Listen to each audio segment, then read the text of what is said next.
Assalamualaikum warahmatullahi wabarakatuh. Innal hamdalillah nahmaduhu wa nasta'inuhu wa nastaghfiruh wa na'udzu billahi min shururi anfusina wa sayyiati a'malina. May yahdihillahu fala mudhillalah wa may yudlilhu fala hadiyalah. Asyhadu an la ilaha illallah wahdahu la syarikalah wa asyhadu anna Muhammadan 'abduhu wa rasuluh.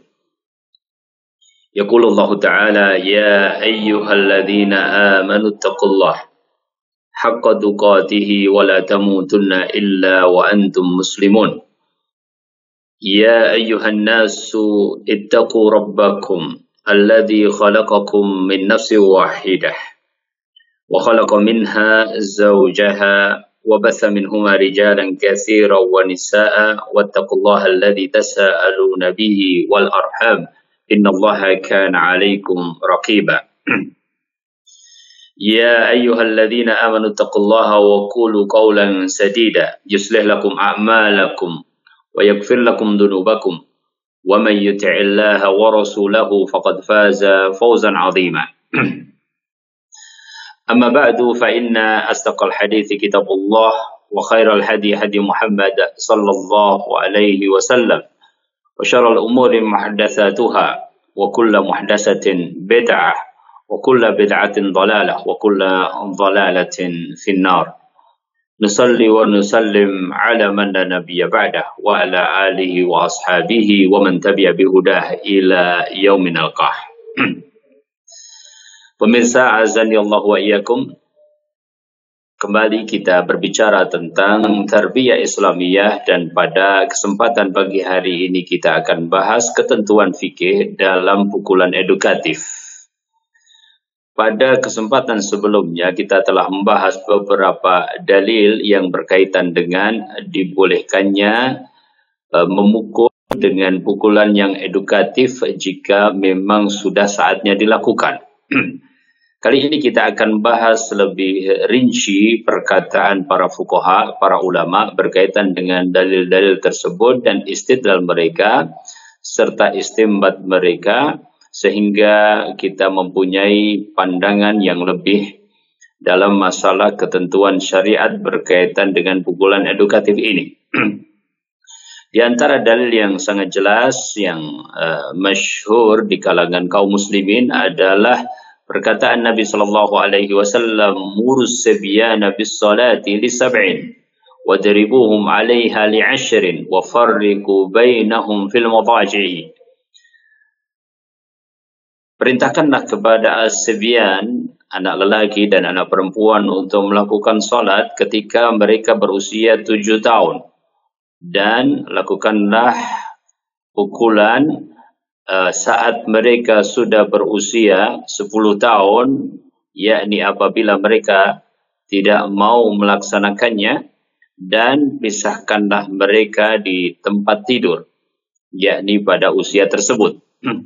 Al-Imam An-Nawawi rahimahullahu ta'ala menjelaskan wal istidlal bihi wadih li'annahu yatanawal as-sabiyya was-sabiyyata fil amri bis salati wad darbi 'alaiha. Pengambilan sisi dalil dari hadis ini sangatlah jelas, sebab hadis tersebut mencakup as-sabiyyah was-sabiyyah, anak baik lelaki ataupun perempuan, bil amri bis shalah, untuk melaksanakan salat, dan apabila tidak melaksanakannya al-dharbi 'alaiha, yakni dilakukan pendidikan dengan cara memukul.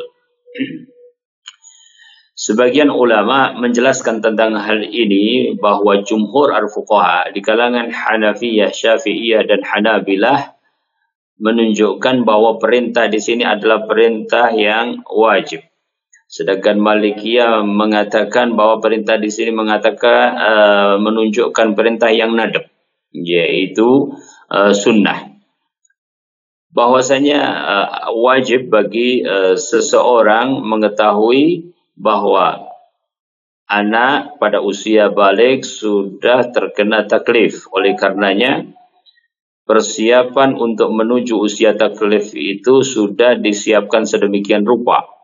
Sehingga sebagian ulama mengatakan ini wajib, sebagian ulama mengatakan ini sunnah, yakni perintah yang ada di dalam hadis tersebut tidak lain adalah agar tatkala nanti pada benar-benar usia taklif dia bisa melaksanakan syariat Allah Subhanahu wa taala sebagaimana dikehendaki dari seorang hamba. Al-Izz ibn Abdussalam menjelaskan wa min amthilatil af'al al-mustamilah 'ala al-masalih wal maqasid ma'a rujhani masalihiha 'ala mafasidiha darbus sibyan 'ala tarkis salati was-siyami wa ghairi dzalika minal masalih. Di antara contoh-contoh yang mencakup antara maslahat dan mafsadah, ya. Dan sisi maslahahnya lebih kuat dibandingkan dengan sisi mafsadahnya adalah darbus sibyan ala tarkis shalah wasiyam, yakni memberikan pukulan edukatif. Ya, saya selalu menggunakan kata edukatif ini sebab para ulama menjelaskan bahwa pukulan ini adalah pukulan untuk ta'dib, ya, untuk mengajari adab, bukan uqubah hukuman, ya, tetapi untuk ta'dib, ya. Darbus sibyan, kata Al-Izz ibn Abdussalam, memukul seorang anak ketika meninggalkan sholat, puasa, atau perkara-perkara maslahat yang lainnya. Di dalam perlakuan kepada anak yang seperti itu tentu ada maslahat dan mafsadah, ya. Maslahatnya agar dia terpola di kemudian hari menjadi seorang yang taat kepada syariat. Mafsadahnya tentu ada sesuatu yang dirasakan oleh anak, termasuk bisa jadi pukulan itu terasa sakit, meskipun nanti kita akan bahas bagaimana ketentuannya, ya. Tetapi mafsadah ini menjadi mafsadah yang kita kesampingkan sebab janib atau sisi maslahatnya kita anggap lebih rajih, lebih kuat, ya. Makanya dikatakan oleh beliau ma'arujhani masalihiha ala mafasidiha. Dan disebutkan di dalam mausu'ah fiqhiyah, ya, para ulama menuliskan wa min anwa'it ta'dzib al-masyru' darbul ab awil waladahuma ta'diban, ya.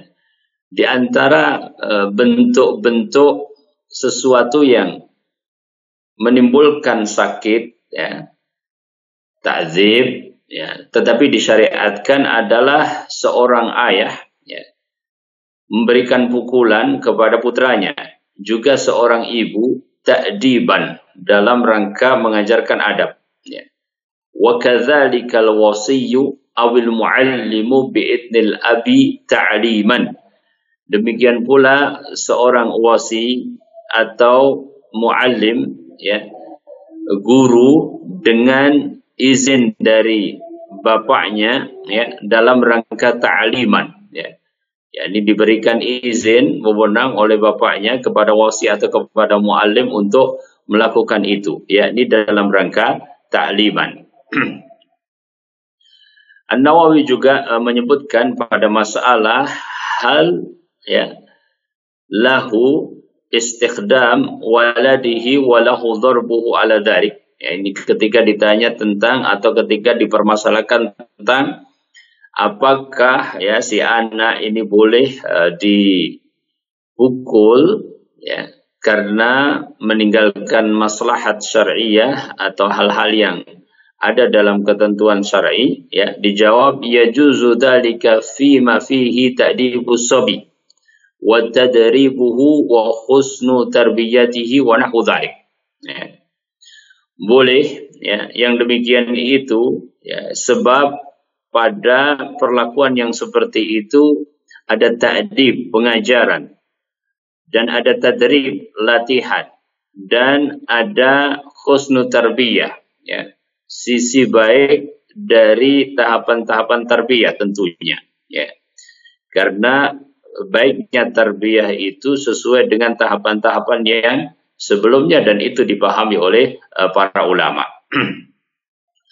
Muhammad Al-Amin Asy-Syinkiti di dalam satu tulisan menyebutkan wasyar'u adzina lil walid an yu'addiba waladahu wa adzina lisultan an yu'addiba ra'iyatahu wa adzina lil muallim an yu'addiba man yu'allimuhu walidzalika qala alaihi salatu wassalam muru auladakum bis salati li sab'in wadribuhum 'alaiha li 'ashrin fa syuri'a ad-darbu fit ta'lim wa da'wah lil khair. Ya. Syariat mengizinkan kepada orang tua untuk memberikan ta'dib pengajaran kepada putranya. Demikian juga sultan, seorang penguasa kepada rakyatnya. Demikian juga seorang guru kepada peserta didiknya. Oleh karenanya Nabi SAW memerintahkan dalam hadis salat tersebut. Maka disyariatkannya pukulan dalam pengajaran dan dakwah adalah karena apa yang telah disebutkan. Ya. Wal aslu annal ilma yuradu bihi da'wa lil khair wa yata'allam al-insan thumma ya'mal. Dan pada asalnya ilmu itu memang dimaksudkan untuk mengajak kepada kebaikan dan agar orang itu melaksanakannya. Oleh karenanya fahadal idnu syar'i bit ta'dib wa ta'lim wa aidan siyanatu an-nas war ra'iyah. Makanya pembolehan syar'i di dalam masalah ini adalah dalam rangka ta'dib dan ta'lim. Ya, pengajaran dan pembelajaran adab, ya, dan juga untuk menjaga manusia, ya, dan juga rakyat seluruhnya, ya, dalam konteks seorang pemimpin kepada rakyatnya. Ya. Kullu hadza idza kana al-aslu yaqtadi jawazahu fa inna ma yatarattabu alaihi min dararin muktafarun syar'an. Semua itu jika kita paham bahwa pada asalnya dibolehkan, maka adanya zarar, ya, adanya hal-hal yang membahayakan atau sesuatu yang mengindikasikan adanya bahaya, namun tidak banyak tentunya, maka muktafarun syar'an, itu diampuni secara syar'i. Ya. Li'anna al-asla anna man fa'ala hadhil af'al yaqsidu biha maslahata al-majni alaih. Ya, sebab pada asalnya orang yang melakukan itu menginginkan maslahat dari orang yang melakukannya. Ya, ini kalau dalam masalah kejahatan maka itu adalah hukuman. Tapi kalau dalam masalah pendidikan anak maka itu adalah ta'dib. Ya. Dan itu maslahatnya kembali kepada orang yang menerimanya, ya, bukan kepada orang yang melakukannya, ya, lebih kepada orang yang menerimanya, ya, ini menerima ta'dib atau menerima ukubah. Pada asalnya itu diberikan untuk maslahat tersebut, ya, meskipun juga berhubungan dengan yang lainnya. Dan para pakar atau para penggiat, ya, pendidikan, ya, dewasa ini juga mengatakan sesuatu yang sama, ya, bahwa apabila itu semuanya adalah dalam rangka ta'dib, ya, maka itu sesuatu yang bisa dilakukan. Ya. Pemirsa yang dirahmati Allah, hanya saja untuk masalah pukulan edukatif bagi anak-anak, ya, karena bukan hukuman, membutuhkan perincian dan penjelasan yang lebih lanjut. Dan para fuqaha telah membahas di dalam masalah ini. Ya. Oleh karenanya, baik bagi kita untuk merujuk kepada perkataan dan penjelasan mereka dalam ketentuan-ketentuan fikih yang telah mereka atur, sesuai dengan apa yang ditunjukkan oleh Al-Quran dan Sunnah. Ya, ini pada dasarnya orang tua wajib mengajarkan kepada anak segala perintah untuk dilaksanakan dan segala larangan dari Allah untuk ditinggalkan, mengajarkan kepadanya akhlak yang baik, ya, budi pekerti yang thayyib, ya, dan juga perkara-perkara yang dibutuhkan dalam hal keduniaan, ya. Oleh karenanya dalam proses itu ada beberapa tahapan yang barangkali satu saat akan sampai kepada sebuah tahapan di mana seorang anak misalnya dilihat membutuhkan perlakuan yang berbeda seperti adanya pukulan ini. Nah, marilah kita lihat beberapa kaidah, ya, yang disebutkan oleh para ulama di dalam masalah ini. Di antaranya adibus saghir innama yabda'u bil qawli thumma bil wa'idi thumma bit ta'nifi thumma bil darbi idza lam tujadid turuqu qablahu. Bahwa seorang adib, seorang pendidik, ya, yang mendidik anak kecil memulai dengan al-qaul, yaitu kata-kata.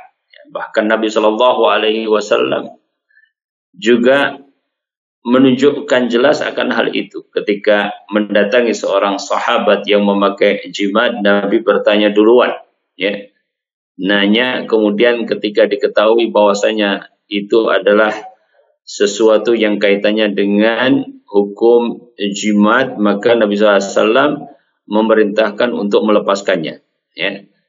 Inza'ha fa innaha la taziduka illa wahana, ya. Fa in mutta wa hiya alaik ma'aflahta abada, ya. Sebagian ulama menjelaskan bahwa ingkar mungkar yang dilakukan oleh Nabi Shallallahu Alaihi Wasallam di situ dimulai dengan perkataan, ya. Dan apabila perkataan itu sudah cukup, maka tidak dibolehkan menggunakan yang lebih keras dari itu. Apalagi di dalam masalah pendidikan, maka benar yang dikatakan oleh para fuqaha, yabda'u bil qaul, dimulai dengan perkataan. Jika itu tidak bermanfaat, maka dengan wa'id, yaitu ancaman, dan ancaman bukan celaan, ya. Summa bit ta'nif, kemudian dengan lebih keras lagi apabila ancaman itu tidak memberikan efek terhadap perbaikan, ya. Kemudian baru berpindah kepada ad-darab, ya, pukulan, dan pukulan itu adalah pukulan yang sifatnya edukatif, ya. Apabila hal-hal yang sebelumnya, tahapan-tahapan yang sebelumnya sudah dilalui dan ternyata tidak efektif. Wa hadha at-tartibu talzamu mura'atuhu fala yarqa ila martaban idza kana ma qablaha yafi bil gharadi wa huwa al-islah. Tertib ini harus dilakukan sesuai tahapannya, tidak boleh berpindah dari satu tahapan kepada tahapan lain, ya, apabila sudah mencapai tujuannya, yaitu al-islah, yaitu perbaikan, ya.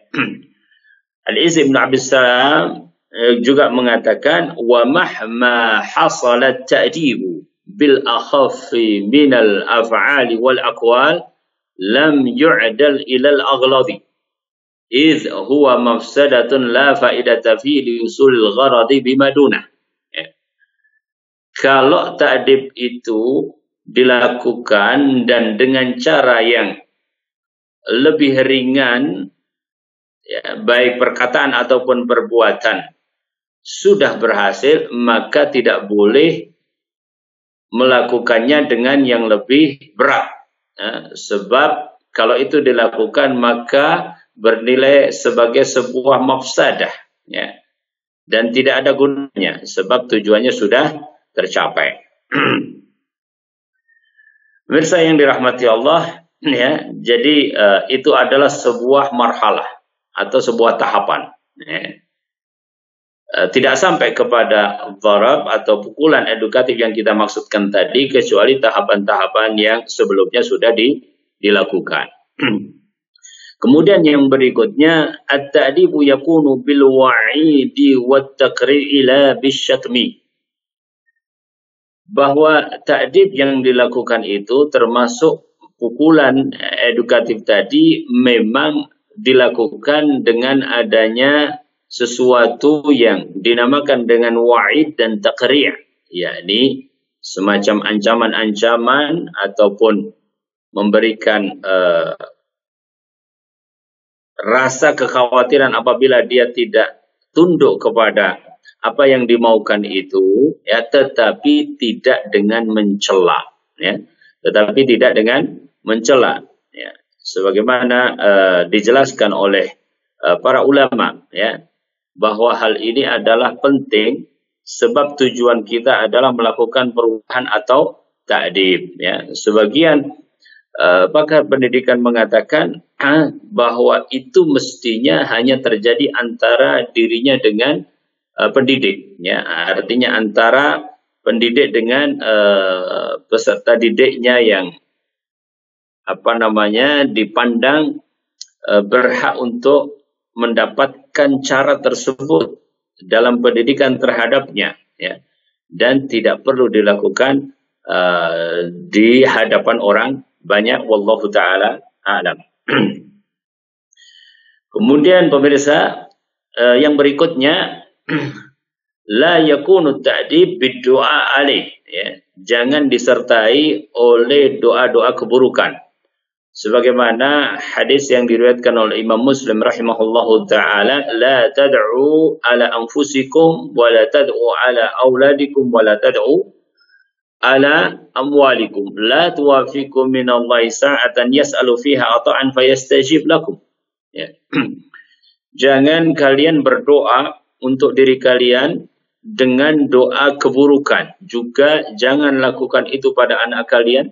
Jangan lakukan itu pada harta kalian. Jangan sampai menepati satu saat di mana Allah Subhanahu wa taala bisa mengabulkan doa tersebut, ya. Jadi la tad'u, jangan doa keburukan ini, ya, ala anfusikum wala ala auladikum wala ala amwalikum, ya. Jangan disertai hal itu sebab bisa saja, ya, naudzubillah, ya, seseorang dalam hal ini kemudian keliru dan kelepasan, pada akhirnya, ya, berakibat tidak baik kalau ternyata menepati satu saat di mana dikhawatirkan apa yang dikatakannya itu kemudian menjadi sebuah kenyataan. Nas'alullah ta'ala al-afwa wal afiyah. Dan pada poin ini penting jamaah yang dirahmati Allah, pemirsa dimanapun Anda berada, bahwa seorang murabbi harus mawas diri, harus menahan emosi, dan harus menambah kesabarannya. Jangan sampai karena kemarahannya, karena kesalahan muridnya, dia mendoakan untuknya doa-doa yang tidak baik, ya. Berdoalah yang baik-baik, semoga Allah Subhanahu wa taala memberikan hidayah dan hikmah yang baik dari seluruh kekurangan-kekurangan peserta didik. Kemudian yang berikutnya, yushtaratu fi dharbi inda masyru'iyatil luju' ilaihi an yagliba 'ala dhanni tahqiquhu lil maslahatil marjuwah minhu, ya.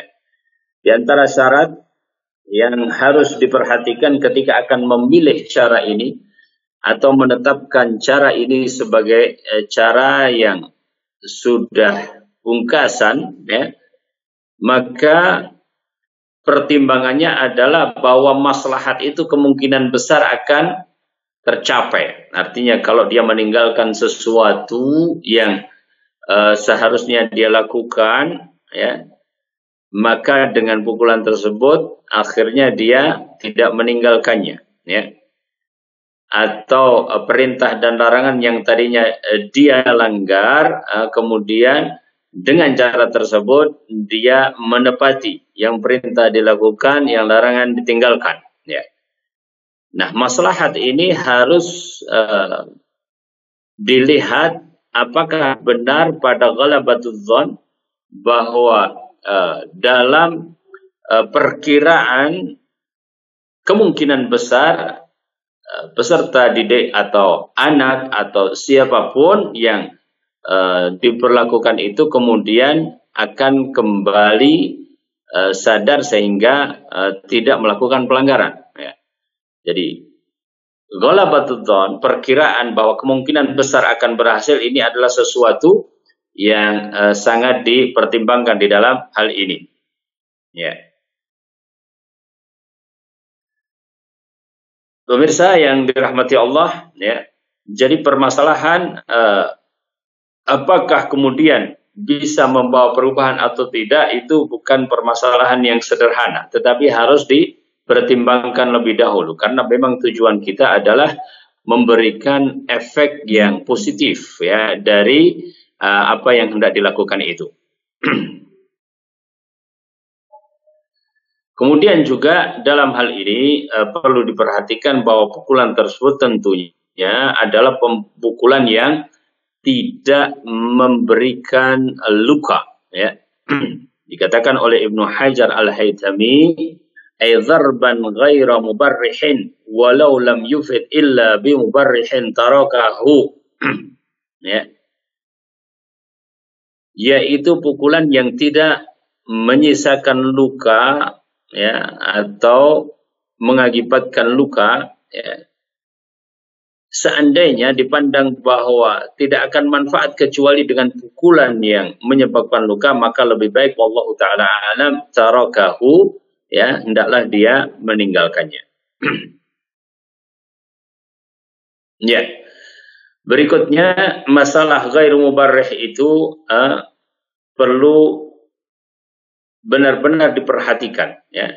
Sebagaimana disebutkan yang juga sama oleh Al-Isnawi, darban rafiqan ghaira anifin li'annahu lit-ta'dib la lil-uqubah. Yaitu pukulan yang lembut ya, bukan yang kasar, sebab tujuannya adalah lit-ta'dib la lil-uqubah, yaitu untuk mendidik ya, mengajarkan adab, bukan untuk memberikan hukuman pada hakikatnya ya. Dan bahas bahwa hal ini adalah untuk anak-anak kecil ya, yang mereka membutuhkan hal itu ya, mereka juga belum terkena taklif ya, maka pada hakikatnya di situ adalah ta'dib. Berkaitan dengan hal ini maka syarat tidak terjadinya luka tadi atau bahaya tadi ya, maka juga dijauhi dari tempat yang memungkinkan akan terjadi dharar atau bahaya tadi. Seperti apa? Seperti wajah ya. Fala budda an yatawaqqa fihi al-wajha wal mawadhi'al muhlikata wa yakunu fil mawadhi'i allati yu'manu 'alayhim at-talafu min darbiha darba ilamin faqad duna ta'sirin fil 'udwi. Jadi hendaklah dijauhi wajah atau bagian-bagian yang berbahaya ya. Mata, mungkin telinga kalau berefek kepada pendengaran ya, atau ulu hati misalnya, hal-hal yang membahayakan jauhi ya. Karena pukulan itu pasti pukulan yang juga menimbulkan rasa ada pasti rasa sedikit sakit gitu ya, ada sakit ya, namun tidak sampai kepada sesuatu yang membahayakan atau bahayanya sedikit yang kemudian muktafar ya. Karena ini adalah perintah dari syariat secara umum ya, bahwa kita menjauhi yang dharar, la dharar wa la dirar. Dan diriwayatkan Nabi SAW menjelaskan idza daraba ahadukum falyattaqil wajha. Apabila salah satu di antara kalian melakukan ya pukulan untuk keperluan syar'i ini ya, sesuai dengan syarat syar'i ini, maka hendaklah dijauhi wajah. Berikutnya pemirsa yang dirahmati Allah, berapa jumlah pukulan yang boleh dilakukan. Para fuqaha berbeda pendapat di dalam masalah ini dan masing-masing membawakan dalil. Ada di antara mereka yang mengatakan la yujawizu salasan, hendaklah jangan lebih dari 3 pukulan, ya. Kemudian ada yang berpendapat bahwasanya yakunu biqadaril hajati, ya, bahwa itu disesuaikan dengan kebutuhan, ya, biqadaril hajah, ya. Kemudian pendapat yang ketiga mengatakan bahwasanya, ya, la yanbaghi azyada ala 10 darabat, ya, hendaklah tidak lebih dari 10 pukulan, ya. Sebagaimana dikatakan la yujalladu fawqa 10 jaladat illa fi haddin min hududillah, rawahul Bukhari wa Muslim, atau diriwayatkan, ya, dalam Sahih Bukhari dan juga Sahih Muslim, ya. Jadi lebih baik selalu berpandangan bahwasanya dilakukan itu di bawah 10 kali, ya. Dan jika mencukupkan dengan 3 kali dan mempunyai efek, insya Allah maka itu yang juga utama, ya. Artinya kita berada di dalam ketentuan tidak lebih dari 10 pukulan, wallahu taala alam. Berikutnya bahwa ada perbedaan ulama, bolehkah dengan menggunakan tongkat, ya, kayu atau yang lainnya, atau cukup dengan tangan, ya. Al-Hanafi yang menyebutkan bahwasanya pukulan itu hanyalah dilakukan dengan tangan, ya. Tetapi ada para ulama yang berpendapat lain, ya. Seandainya kita melakukan dengan tangan saja, tentu lebih selamat di dalam hal ini, wallahu taala alam. Berikutnya, pemirsa yang dirahmati Allah, ada juga ketentuan fuqaha, di antaranya disebutkan oleh Asy-Syafi'iyah, dan ini nampaknya juga pas dengan maksud ta'dib, ya, maksud edukasi terhadap peserta didik. Karena pada hakikatnya kita menginginkan agar peserta didik ini mengambil pelajaran, tetapi bukan meninggalkan pelajaran, ya. Mereka mengatakan, ya, idza lam yatarattab ala darbihi adhya'uhu wa harabuhu, ya. Jika pukulan dimaksud, ya, tidak menyebabkan yang terkena kemudian malah, ya, pergi, meninggalkan, lari, dan juga akhirnya tidak mengenyam pendidikan yang seharusnya dia mendapatkannya.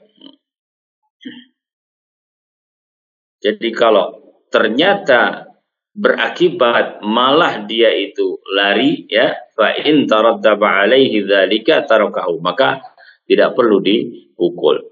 Kemudian diapakan? Ya, tentu ada alternatif-alternatif lain yang secara umum apabila tidak bertentangan dengan syariat, maka boleh itu dilakukan. Nah, kira-kira demikian, ya, di antara perkara-perkara yang paling penting, ya, dalam masalah ketentuan fikih berkaitan dengan pukulan tersebut, ya. Dan ini menunjukkan kepada kita, pemirsa yang dirahmati Allah, ya, bahwa syariat Islam penuh dengan kesempurnaan, ya. Bahwa ada maksud syar'i di mana seseorang dibawa kepada ketundukan di dalam hukum yang telah Allah tetapkan. Dan untuk sampai kepada ketaatan kepada hukum tersebut, berbeda antara satu orang dengan orang yang lainnya, antara satu anak dengan anak yang lainnya.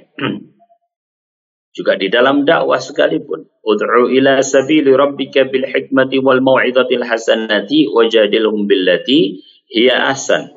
Nah, Artinya di dunia dakwah ada tahapan, di dunia tarbiyah ada tahapan, di dunia tarbiyah khususnya kepada anak-anak ada juga tahapan-tahapannya. Ya. Allah Subhanahu wa taala yang Maha Rahmah memberikan kepada kita cara, ya, sebagaimana dijelaskan oleh para ulama, para fuqaha, khususnya dalam ketentuan fikih dalam pukulan yang edukatif. Wallahu taala a'lam. Baiklah pemirsa yang dirahmati Allah, sisa waktu ini kita bacakan beberapa pesan pertanyaan yang sampai kepada redaksi. Ya. Ya, yang pertama, Assalamualaikum warahmatullahi wabarakatuh. Waalaikumsalam warahmatullahi wabarakatuh. Semoga Allah merahmati Ustaz dan kita semua. Allahumma amin. Rabbana arhamna fid dunya wal akhirah. Sudah 5 bulan ini Anda mengalami kesulitan dalam mencari nafkah untuk memenuhi kebutuhan keluarga. Ketika melihat anak-anak sering muncul was-was dan ketakutan akan rezeki dan masa depan mereka. Apakah ini salah satu dari ciri bahwa Anda cinta terhadap dunia? Mohon doa untuk kemudahan rezeki dan mohon nasihatnya Ustadz. Nah, ya. Yang pertama bahwa was-was itu adalah sesuatu yang harus dijauhi. Ya, kita husnudzon kepada Allah itu lebih baik. Ya, memang ada kalanya rezeki itu mudah didapatkan, ada kalanya menyebabkan kita kadang-kadang butuh, ya, kerja atau kegiatan atau usaha yang lebih kuat, ya. Insya Allah Allah Subhanahu wa taala akan buka, dan itu husnudzon kita kepada Allah Subhanahu wa taala. Innallaha huwa razzaq dzul quwwatil matin. Inna ma'al usri yusra. Ya, jadi nasihat saya yang pertama adalah tinggalkan was-was itu. Jangan pernah ada perasaan seperti itu, meskipun hari ini kita belum nampak, ya, saat ini kayaknya masih susah bagaimana kita akan mendapatkannya. Bahkan sebagian ulama itu suka, kalau tidak salah Imam Ahmad, kalau hari itu, ya, dia harus mencari karena tidak punya, sebab ada tawakal kepada Allah Subhanahu wa taala. Jadi kita husnudzan dan kita berusaha serta tawakal kepada Allah Subhanahu wa taala. Semoga nanti ada pihak-pihak juga, teman-teman yang mengetahui dan bisa membantu untuk bisa membantu. Ya. Kemudian yang kedua, apakah itu termasuk cinta kepada dunia? Ya, kebutuhan yang wajib, nafkah, itu tidak menunjukkan kita cinta kepada dunia, tetapi kita memang butuh untuk, ya, hidup dalam kehidupan dunia ini. Diantaranya adalah dengan kebutuhan makal, masrab, ya, kemudian maskan dan malbas, ya. Nafkah itu yang paling terpenting adalah makan, minum, tempat tinggal dan pakaian, ya. Sampai pada ketercukupan pun, ya, itu juga bagus, karena satu hari Rasul Shallallahu Alaihi Wasallam bertemu dengan Sa'ad yang ingin mewasiatkan seluruh harta beliau, ya, radhiyallahu taala anhu, karena beliau hanya mempunyai seorang putri. Ya, maka beliau Shallallahu Alaihi Wasallam menunjukkan tidak boleh, separuh tidak boleh, sampai kemudian thuluth, sepertiga, thuluth wa thuluthu katsir atau kabir, ya, sepertiga saja boleh, sepertiga itu sudah banyak, ya. Kemudian Nabi SAW mengatakan, ya, la in tarakta ahlaka agniya khairun laka min an taraktahum, ya, yas'alunan nas, atau kama qala sallallahu alaihi wasallam.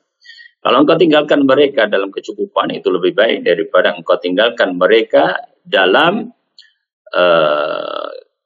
ketidakadaan sehingga bisa meminta-minta kepada manusia. Tapi apakah kita khawatir kepada anak-anak? Tidak. Masing-masing ada rezekinya, asal kita ajarkan mereka untuk, ya, belajar, untuk belajar bekerja, ya, mempersiapkan mereka dengan keterampilan sebisa kita, semuanya akan mendapatkan rezeki. Bahkan Umar bin Abdul Aziz rahimahullahu taala, ya, saat itu sebagai seorang khalifah, dinasihatkan kepada beliau untuk memberikan wasiat kepada putra-putranya. Beliau mengatakan, kalau aku tinggalkan kepada kalian harta tetapi kalian gunakan untuk keburukan, maka aku tidak ridha. Tapi kalau aku tinggalkan kalian sebagai orang-orang yang bertakwa, orang-orang yang soleh, maka Allah akan menjamin orang-orang yang soleh. Wallahu yatawalla as-salihin. Jadi tidak perlu ada kekhawatiran itu, ya, dan memenuhi kebutuhan bukan cinta kepada dunia, ya. Dan cinta kepada dunia itu adalah apabila keperluan kepada dunia itu mengalahkan, ya, ketundukan kepada syariat. Ya. Ya, jadi berusaha kita tetap, insya Allah subhanahu wa ta'ala berikan jalan keluar. Wallahu ta'ala a'lam. Nah, assalamualaikum warahmatullahi wabarakatuh. Ya, dari saudara kita di Riau. Ya. Apakah hukum anak angkat? Ya. Hukum anak angkat, ya. Rasul Shallallahu Alaihi Wasallam mempunyai anak angkat. Dalam hal ini adalah dalam masalah apakah apabila bersentuhan dengan ayah bundanya, ya, maka batal. Ya, bersentuhan itu sesungguhnya, wallahu taala alam. Ini mungkin maksudnya adalah mahram dan tidak mahram, ya. Jadi, padahal wallahu taala alam, bersentuhan itu menurut pendapat yang saya pandang kuat, ya, adalah tidak membatalkan, ya, tidak membatalkan. Kalau itu bukan mahram, itu jatuhnya adalah masalah tidak bolehnya, akan tetapi kaitannya dengan wudu tidak demikian, ya, tidak membatalkan. Wallahu taala alam. Kemudian berikutnya, assalamualaikum, nama saya Samsul, ya, dan pertanyaan saya, apa yang harus kita lakukan jika kita sholat duhur berjamaah di masjid, tiba-tiba ada orang yang menepuk pundak kita dari belakang sedangkan kita tertinggal 3 rakaat? Ya, maksudnya dia masbuk, ya. Dia sudah masbuk, kemudian ada juga orang yang ingin jadi makmum kepada dia. Nampaknya begitu. Allah taala alam pertanyaannya, ya, yang dimaksudkan. Ya, intinya bahwa sholat jamaah yang diadakan pada masjid yang di situ ada imam rawatibnya, yang lebih baik adalah dilakukan sekali saja, ya. Artinya kalau sudah didirikan oleh imam secara jamaah, ya, kemudian imam selesai, maka masing-masing melanjutkan sendiri-sendiri, ya. Fama adraktum fasallu wa ma fatakum fa'atimu. Ada Nabi Shallallahu Alaihi Wasallam melanjutkan sendiri-sendiri furada, ya. Dan insya Allah bagi yang terlambat pun mendapatkan niat jamaah, maka Allah Subhanahu Wa Taala menilainya sebagai orang yang melakukan secara berjamaah, ya. Adapun seandainya terjadi, ya, seandainya terjadi orang ingin berjamaah, ya, di situ khilaf di kalangan para ulama tentang dibolehkannya jamaah yang kedua istilahnya atau tidak. Tetapi sejauh ini kalau terjadi jamaah, ya, insya Allah tidak masalah. Artinya, ya, imam rawatib sudah selesai, kemudian karena ada yang menepuk minta jamaah begitu, ya, ya, dia menjadi imam yang tadinya masbuk kemudian menjadi imam, ya. Yang tadinya dia sebagai makmum, maka sekarang ini menjadi imam, dan seyogianya kalau ada yang lainnya juga mengikut pada itu kalau mau berjamaah. Jangan dalam satu masjid ada jamaah-jamaah lebih dari satu. Mungkin di ujung masjid yang kanan ada, di ujung masjid yang kiri ada, kecuali kalau masjid-masjid musafir, yaitu masjid-masjid yang tidak ada imam ratibnya di situ. Wallahu taala alam.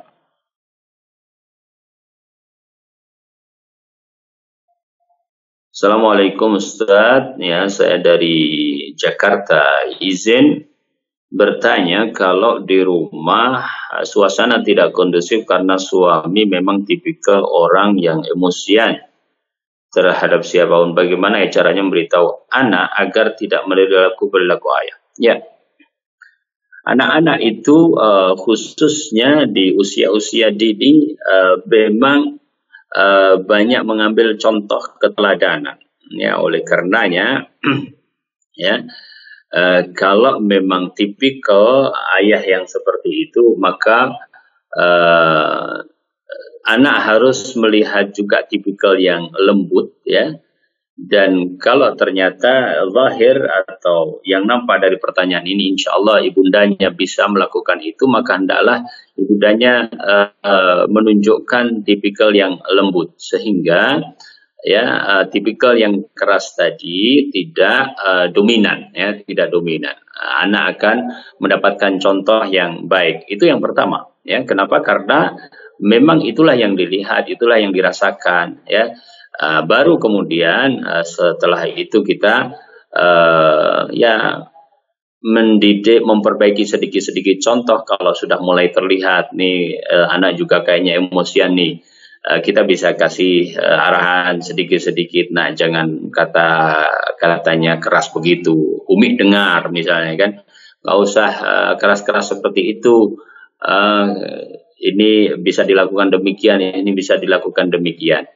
Artinya perlu diyakinkan kepada putra-putri yang ada di rumah bahwa permasalahan-permasalahan yang bisa diselesaikan tidak perlu dengan suara keras, tidak perlu dengan emosional. Buktikan bahwa itu bisa dilakukan tanpa suara keras dan tanpa sikap-sikap emosional.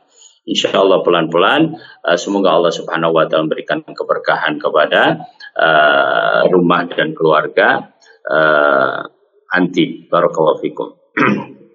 Ya, yang terakhir, jamaah yang dirahmati Allah. Assalamualaikum Ustaz, saya mempunyai anak remaja laki-laki yang sangat-sangat sulit diatur, bahkan sudah tingkat kenakalan anak remaja, tidak mau disuruh sholat. Nasallallahu ta'ala ala fa'wal afiyah, wallahu yahdi.